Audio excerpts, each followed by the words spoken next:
Hello नमस्कार love you दोस्तों, स्वागत है आप सभी का नीमी टेक्निकल क्लासेस में। आज हम अपने इस कामयाबी बैच का पहली क्लास स्टार्ट कर रहे हैं। पहला दिन है और मैं अपने लाइफ में ऑनलाइन फर्स्ट टाइम एक बैच स्टार्ट कर रहा हूं और इस बैच का आज मेरा पहला क्लास है। तो उम्मीद है ये बैच आपको बहुत पसंद आएगी और इस बैच को जिस प्रकार से डिज़ाइन किया गया है, इस बैच में जिस प्रकार से चीज़ें आपको मैं देने वाला हूं वो वाकई में बहुत ही खास होने वाला है। बहुत ही अच्छे लेवल की तैयारी इस बैच के माध्यम से हम कराएंगे आपको। तो इसके लिए आपको भी अपना स्नेह, अपना प्यार दिखाना होगा और इस वीडियो को शेयर करना होगा ताकि ज़्यादा से ज़्यादा उन ज़रूरतमंद विद्यार्थियों तक ये क्लास पहुंच सके, है ना। तो और डेली ये सुबह के 9 बजे क्लास चलने वाली है इलेक्ट्रीशियन थ्योरी की। तो सबसे पहले अपने इस कामयाबी बैच के पहले दिन पहली क्लास में हम असिस्टेंट लोको पायलट का जो प्रीवियस ईयर क्वेश्चन पेपर है 2019 वाली, है ना, उसको हम सॉल्व करेंगे और लगभग 2-3 दिन यानी कि 2-3 पार्ट में इस क्वेश्चन को हम सॉल्व कर लेंगे। इसके बाद हम टॉपिक वाइज आपको सॉल्यूशन देंगे, topic wise MCQs, selective MCQs का सॉल्यूशन कराएंगे, है ना। तो इतना इंट्रोडक्शन आपके लिए काफ़ी है। तो अपना प्यार जरूर दिखाइएगा, अपना स्नेह जरूर दिखाइएगा इस क्लास के प्रति, है ना। तो देखिए, कोई भी चीज़ तभी सफल होती है जब उसमें हर कोई मिल करके उसको सपोर्ट करता है, हर कोई मिल करके अपना प्यार दिखाता है। तो इस बैच को आप पूरा सपोर्ट करिएगा, इस क्लास को पूरा सपोर्ट करिएगा ताकि इस बैच को हम सफल बना सके, है ना। तो चलिए स्टार्ट करते हैं दोस्तों। हमारा ये असिस्टेंट लोको पायलट का प्रीवियस ईयर क्वेश्चन पेपर है और आज के इस क्लास में हम केवल 20 प्रश्नों को बिल्कुल नए अंदाज में अलग तरीके से, है ना, सॉल्व करेंगे। बस अपना नोटबुक अपने साथ में रखिएगा और कलम से क्रांति हम अब प्रतिदिन सुबह के 9 बजे करने वाले हैं। हमारा ये पहली क्लास है, सबसे अलग तरीके से दोस्तों इस बार हम सॉल्यूशन कराने वाले हैं, है ना। और अब की बार रेलवे पार, ये हमारा खुद का एक वचन है, ठीक है। और इससे पहले मैं आपको बता दूं कि आप हमारे टेलीग्राम चैनल को ज्वाइन करिए। इससे आपको फायदा होगा कि कोई भी वैकेंसी आती है या कोई भी किसी भी बोर्ड की तरफ से नोटिस जारी होता है तो हम उसको सबसे पहले टेलीग्राम चैनल पर अपलोड करते हैं। और उसके अलावा जो डेली क्लास वाली एमसीक्यूज होती है ना, जो हम अभी आपको सॉल्व करवाएंगे, उस क्वेश्चन का पीडीएफ आपको वहां पर मिलता है ना। तो दोनों चीजें आपको मिलेगा। डिस्क्रिप्शन बॉक्स में लिंक है, कमेंट बॉक्स में भी लिंक मैं डाल दूंगा, वहां से आप चाहे तो डायरेक्ट ज्वाइन कर सकते हैं। अन्यथा आप टेलीग्राम पर जाकर भी सर्च कर सकते हैं नीमी टेक्निकल क्लासेस, वहां पर भी आप, वहां से भी आप ज्वाइन कर सकते हैं। ओके, चलिए एक प्यारा सा मोटिवेशन है। अपने इस पहली क्लास को एक मोटिवेशन के साथ स्टार्ट करते हैं। हमारा मोटिवेशन लाइन है कि न थकान होनी चाहिए, न हार होनी चाहिए। जीत के लिए निकले हैं दोस्तों तो बस जीत ही होनी चाहिए। इतनी शिद्दत से परिश्रम करो कि हार को भी शर्म आ जानी चाहिए, यानी कि हारने की नौबत ही ना आए, इसलिए मेहनत तो करना ही है। तो इतना शिद्दत से परिश्रम करो, इतना शिद्दत से मेहनत करो, है ना, कि सफलता आपकी कदम चूम ले। तो चलिए इसी सफलता, इसी लफ्जों से हम अपने आज के क्वेश्चन को शुरुआत करते हैं सॉल्व करना। और मेरे दोस्त एक बात ध्यान रखिएगा कि बाई लैंग्वेज क्वेश्चन है यहाँ पर, है ना। हिंदी और इंग्लिश दोनों फॉर्मेट में क्वेश्चन मैं सॉल्व कराऊंगा, जो कि हिंदी इंग्लिश देखिए टाइपिंग करने में भी थोड़ा सा ज़्यादा मेहनत लगता है, बट वो मेहनत ही क्या, है ना, वो टीचर ही क्या जो अपने स्टूडेंट्स के लिए मेहनत ना करे, ठीक है ना। ठीक है, देखिए शुरू करते हैं। पहला क्वेश्चन क्या कह रहा है आपके लिए कि एक भारत में, है ना, ध्यान दीजिएगा, पहला क्वेश्चन क्या कह रहा है कि भारत में एकल कला यानी कि जो सिंगल फेज होती है एसी वॉल सॉकेट में आमतौर पर कितने हर्ट्ज की आवृत्ति की आपूर्ति प्रदान की जाती है ना। In India frequency supply is usually provided in single phase AC wall socket. आपको ये क्वेश्चन बहुत ही इजी लग रहा होगा, है ना, और इजी है भी, इसमें दम नहीं है, बट इस क्वेश्चन को दमदार हम बनाते हैं। देखिए, चाहे वो हमारा भारत देश हो, चाहे हमारा कौन सा देश हो, हमारा चाहे वो भारत देश हो, भारत देश के अलावा चाहे वो यूरोप देश हो, कौन सी, यूरोप हो, यूरोप के अलावा चाहे ब्रिटेन हो, याद रखिएगा इसके अलावा चाहे ब्रिटेन हो, चाहे इसके अलावा जर्मनी हो, है ना, ये विदेशी जितने भी देश हैं, है ना, ये तो सब विदेशी हमारे लिए। तो इन सभी में क्या होता है, इन सभी में कॉमनली सप्लाई होता है जो 50 हर्ट्ज पर ऑपरेट होती है और 50 हर्ट्ज पर इसको हम जनरेट भी करते हैं, है ना। तो भारत ही नहीं, इसके अलावा चाहे वो यूरोप देश है, ब्रिटेन हो या फिर जर्मनी हो, इन जगह पर जो सिंगल फेज की सप्लाई होती है मेरे दोस्त, वो 50 हर्ट्ज की होती है, ठीक। फिर 60 हर्ट्ज वाली कहाँ की है, तो वो देखिए कनाडा, कहाँ की, कनाडा और जो आपका यूएसए होता है ना, कनाडा और यूएसए जो होता है, यहाँ पर जो होती है सप्लाई वो होती है 60 हर्ट्ज की, ठीक है ना। सिंगल फेज हो या फिर 3 फेज सप्लाई हो, 60 हर्ट्ज की होती है। तो आंसर की तरफ चलते हैं। पहला क्वेश्चन जो है ऑप्शन नंबर ए, यही आपका करेक्ट होगा, यही आपका सही होगा, है ना। इसका पीडीएफ आपको टेलीग्राम चैनल पर मिलने वाला है, तो आप निश्चिंत रहिए, टेलीग्राम को ज्वाइन कर लीजिएगा। इसका पीडीएफ हर क्वेश्चन का आपको मिलेगा, जो मैं लिखवा रहा हूं बस वही हूबहू आपको इसका पीडीएफ मिलने वाला है ना। चलिए ओके रिपोर्ट है। नेक्स्ट क्वेश्चन क्या कह रहा है, अगला क्वेश्चन देखिएगा। पहला कंप्लीट है, दूसरा बोल रहा है कि सामान्यतः साधारण मिक्सर ग्राइंडर, है ना, वही वाली मिक्सर ग्राइंडर जो मेरे घर में है ना, हमारे घर में है, आपके घर में है, जनरली हर किसी के घर में होता है, उसमें जो विद्युत पावर होता है वो कितना लेता है। तो देखिए जो हमारे घर में है वो तो 2000 वाट की है, वो कितने वाट की है, वो 2000 वाट की है। आप कमेंट में बताइएगा कि आपके घर का जो ग्राइंडर है वो कितने हजार वाट का है ना। लेकिन यहाँ पर मेरे दोस्त जब क्वेश्चन के हिसाब से हम पढ़ते हैं तो यहाँ पर 2000 वाट नहीं, यहाँ पर आंसर क्या आपको करेक्ट करना है 400 वाट। कितना, 400 वाट इसका सही आंसर होगा। लेकिन इस ग्राइंडर के अंदर, मिक्सी ग्राइंडर के अंदर देखिए जो मोटर लगी होती है वो कौन सी मोटर हम इस्तेमाल करते हैं, तो वो जो मोटर होती है ना वो होती है आपका सिंगल फेज। कौन सी होती है, सिंगल फेज का जो यूनिवर्सल मोटर होता है। कौन सी मोटर, सिंगल फेज का जो यूनिवर्सल मोटर होता है ना, वही बेसिकली हम इसमें लगाते हैं साधारण मिक्सर ग्राइंडर में, यूनिवर्सल मोटर। और इस यूनिवर्सल मोटर की जो स्पीड होती है, क्या होती है, जो स्पीड होती है वो लगभग कितना होती है, 3000 आरपीएम से लेकर के 40,000, कितना, 40,000 आरपीएम तक इसकी स्पीड होती है। यानी कि अगर स्पीड हाई है तो फिर इस स्पीड को हमें कंट्रोल करने की आवश्यकता है। तो हम कंट्रोलिंग कैसे करते हैं वो सुनिएगा, हम इसके स्पीड की कंट्रोलिंग कैसे करते हैं। तो एक टैप चेंजिंग मेथड होता है ना, यानी कि टैप चेंजिंग एक विधि होती है, उसी विधि के द्वारा हम इसके हाई स्पीड को, ये जो 40,000 आरपीएम है 3000 आरपीएम से, उसके स्पीड को हम कंट्रोल कर लेते हैं, है ना। तो इस प्रकार से इसकी कंट्रोलिंग की जाती है। इसका आरपीएम, यहाँ से भी क्वेश्चन बनता है ना, यहाँ से भी क्वेश्चन बनता है और पूछे कि किस प्रकार की मोटर इसमें इस्तेमाल की जाती है, तो याद रखिएगा सिंगल फेज का यूनिवर्सल मोटर होता है ना। और इसमें अगर वॉट रेटिंग पूछे तो कितना लिखेंगे आप, वॉट रेटिंग होती है आपकी 400 वाट, ठीक है ना, 400 वाट। लेकिन देखिए प्रैक्टिकली देखा जाए ना तो ज़्यादातर घर में यही यूज किया जाता है। 400 वाट तो बहुत कम कैपेसिटी वाली होगी। ओके चलिए ठीक है बॉस, नेक्स्ट क्वेश्चन देखिएगा। क्वेश्चन नंबर 3 क्या है कि दिए गए चित्र में दिखाए गए सर्किट को पहचानिए। ये आपके सामने एक चित्र दिया गया है, इस सर्किट को आपको पहचानना है ना। इस सर्किट को ध्यान से देखिएगा, यहाँ पर लिखा है कंट्रोलिंग करंट, है ना, यहाँ पर डिपेंडेंट करंट, यहाँ से आप समझ गए होंगे। यानी कि करंट कंट्रोल और डिपेंड किस पे है, करंट पे ही डिपेंड है। यानी कि सोर्स कौन सा है, करंट सोर्स है ना, करंट सोर्स है, अब कंट्रोल भी करंट ही कर रहा है। तो कहने का मतलब कि करंट कंट्रोल वोल्टेज सोर्स, ये गलत है।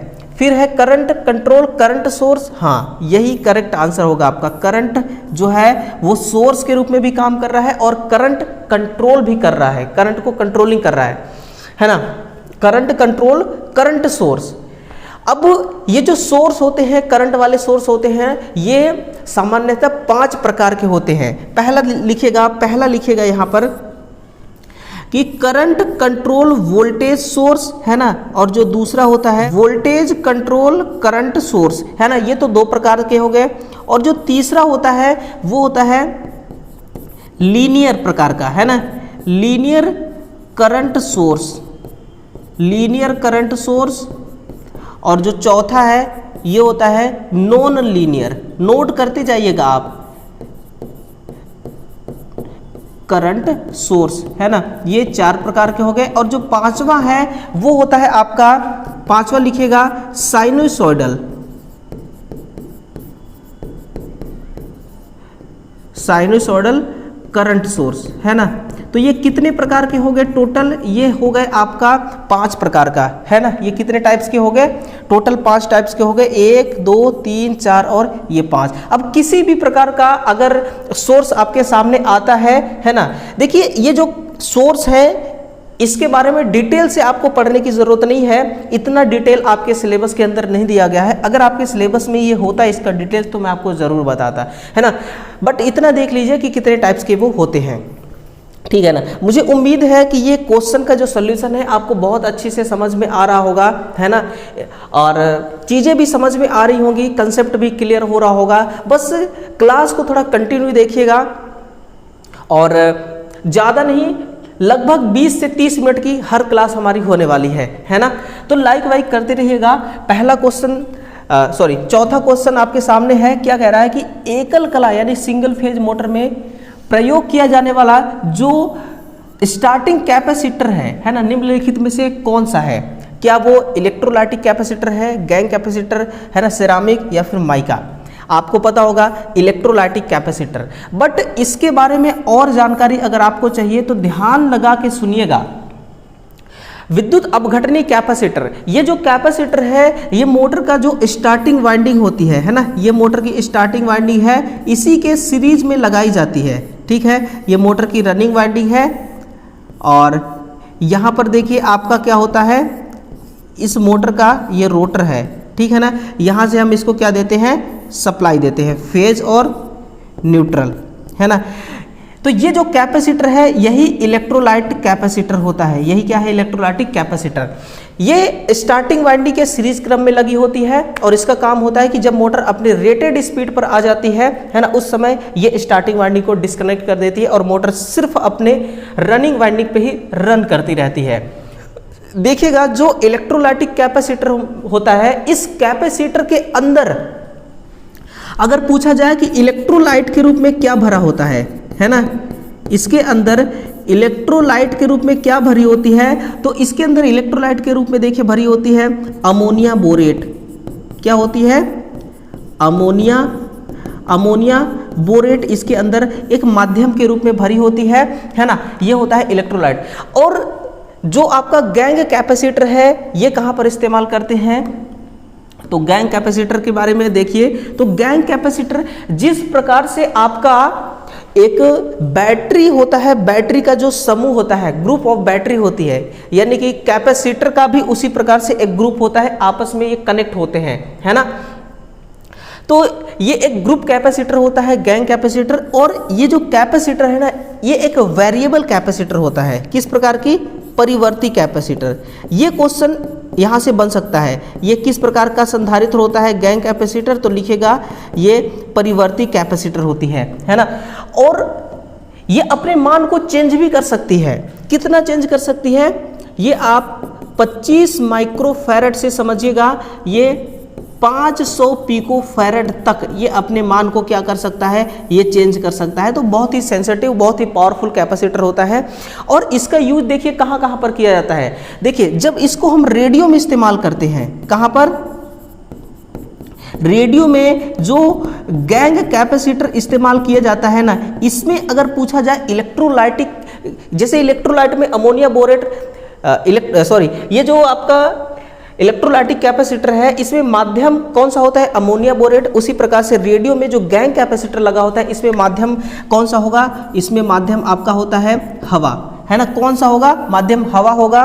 और इसके अलावा अगर रेडियो के अलावा ट्रांजिस्टर में देखा जाए, है ना, ट्रांजिस्टर में जो गैंग कैपेसिटर होता है इसमें क्या भरा होता है इलेक्ट्रोलाइट के रूप में, तो इसमें पॉलीएथिलीन, पॉलीथीन पेपर, इसमें क्या होती है पॉलीथीन पेपर। तो ट्रांजिस्टर के लिए अगर गैंग कैपेसिटर यूज कर रहे हैं तो इलेक्ट्रोलाइट के रूप में पॉलीथीन पेपर, और रेडियो में गैंग कैपेसिटर इसमें हवा, पॉलीथीन की जगह पे क्या होती है हवा होती है। तो आंसर क्या हो गया, option number A is correct answer, है ना। ऑप्शन नंबर ए किसका क्या है करेक्ट आंसर है। देखिए नेक्स्ट है कि एकल phase induction motor, single phase induction motor में कैपेसिटर का मुख्यतः कार्य क्या होता है ना। बहुत ही आसान क्वेश्चन है, बहुत ही आसान क्वेश्चन है, और 2019 में देखिए ज़्यादातर स्टूडेंट इसीलिए सिलेक्ट हो पाए हैं क्योंकि इनका पेपर का जो लेवल था बहुत ज़्यादा हाई नहीं था उस टाइम पे। और अब तो देखिए जैसे जैसे हर साल कंपटीशन का लेवल बढ़ रहा है, हर साल कंपटीशन का लेवल इसलिए बढ़ पा रहा है क्योंकि देखिए अब जो एलिजिबिलिटी मिलती है ना रेलवे में या फिर किसी भी विद्युत विभाग में, उसमें ITI वाला भी एलिजिबल हो जाता है, डिप्लोमा वाला भी एलिजिबल हो जाता है। तो या इसलिए कंपटीशन का लेवल बढ़ जाता है। और वैसे भी ALP में तो ITI हो, डिप्लोमा हो, है ना, और फिर इसके अलावा जो बीटेक वाले होते हैं वो भी सब एलिजिबल हो जाते हैं। तो यहाँ पर लेवल तो कंपटीशन का बढ़ना ही बढ़ना है, इसलिए बहुत ज़्यादा बढ़ जाता है। ठीक है, क्या बोला जा रहा है कि एक सिंगल फेज है ना, एकल फेज इंडक्शन मोटर है, इसमें कैपेसिटर का मुख्यतः काम क्या होता है। बहुत ही आसान सा क्वेश्चन है, बहुत ही आसान सा क्वेश्चन है। क्या कह रहा है कि स्लिप को कंट्रोल करना नहीं, क्षमता में वृद्धि करना ये भी नहीं, उच्च प्रवर्तन आघूर्ण प्रदान करना, है ना, यानी कि स्टार्टिंग टॉर्क को प्रदान करना, यही आपका क्या हो जाएगा करेक्ट आंसर होगा, है ना, स्टार्टिंग टॉर्क प्रदान करना।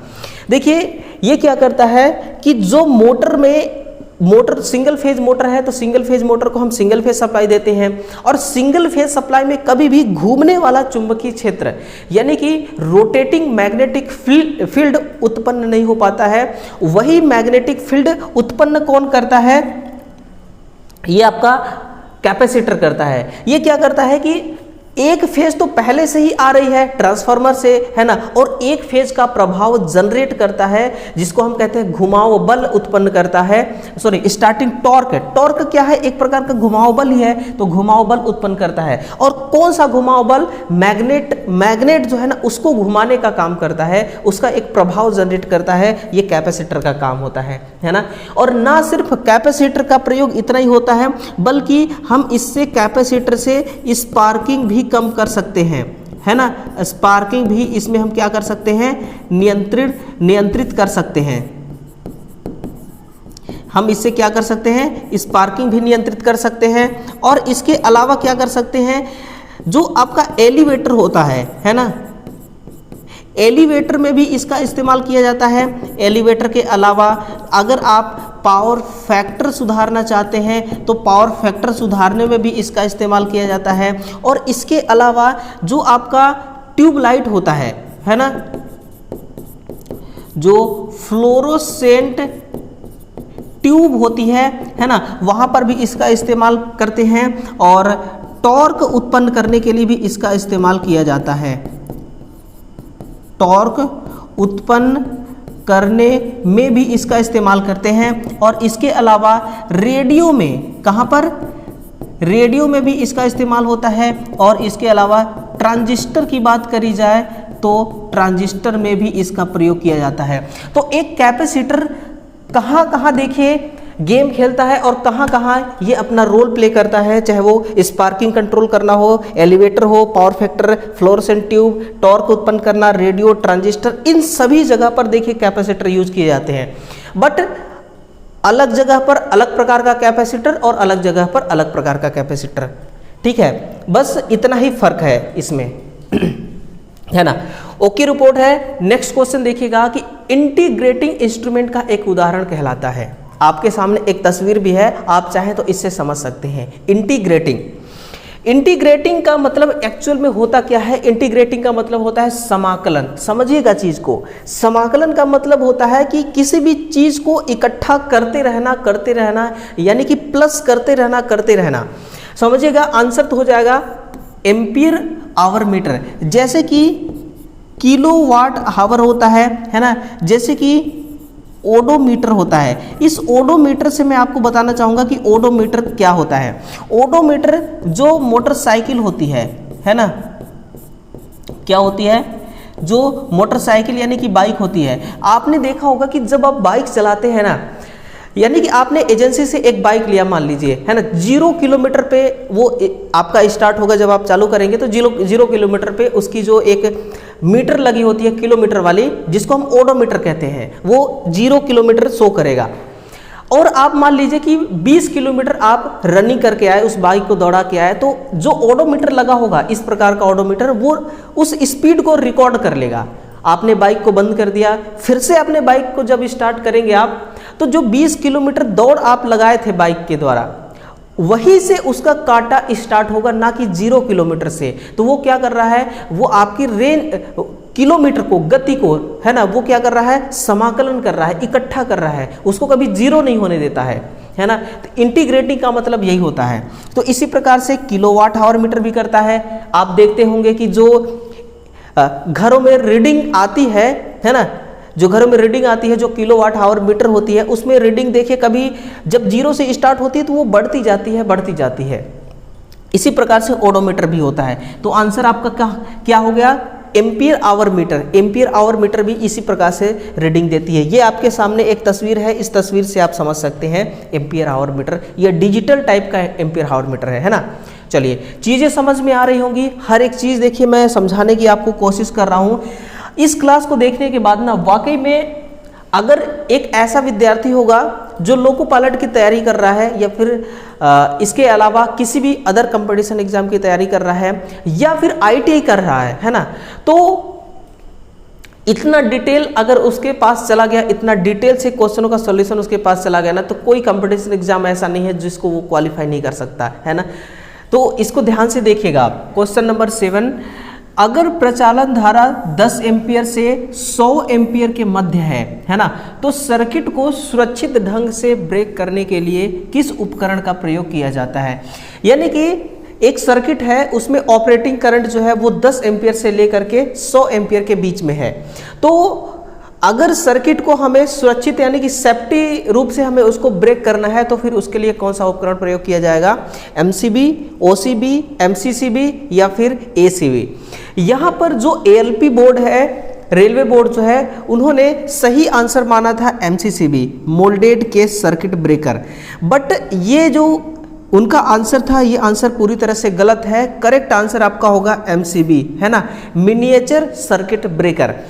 क्योंकि जो MCCB होता है ये 100 एम्पियर से ज़्यादा जो करंट होती है वहाँ पर इसका इस्तेमाल किया जाता है ना।